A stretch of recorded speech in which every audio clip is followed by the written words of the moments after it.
Some of the great leaders in the history of jazz have developed what I call provocative competence. That is, the capacity to challenge themselves and others, to disrupt routines and demand that they pay attention in new ways. And one example of this was Miles Davis in 1959. He had been working with a great quintet. It was musicians who were well known in the jazz community, but not well known in public yet, including John Coltrane on tenor sax and Bill Evans on piano. And they had been playing mostly bebop music, hard-driving bebop music.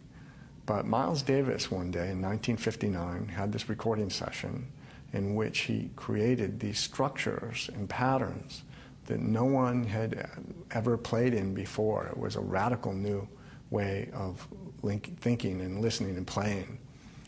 And basically what he did in this particular session is set up these little structures. For example, the first piece, he had them play only in the Dorian mode. And most of the musicians had not played much in those modes and weren't as familiar with those modes. They didn't rehearse it, and they're just playing in real time in these structures that were very different from the way they had played in the past. And as a result, they recorded what is now the highest selling jazz album of all time. It changed the history of jazz. And what's interesting about it, what makes it provocative competence on Miles Davis' part, is that he didn't ask for their consensus or agreement first. And I know that they did not feel comfortable. They were thrown off their game. They had to be creative and use their skills to think on the spot, and came up with this incredibly history-changing album.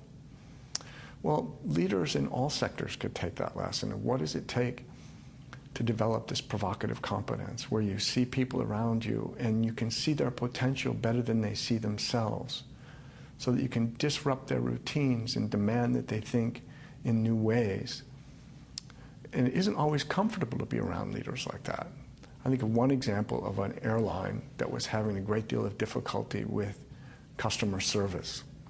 And they had a retreat one weekend among the senior executives to talk about how are we going to improve customer service.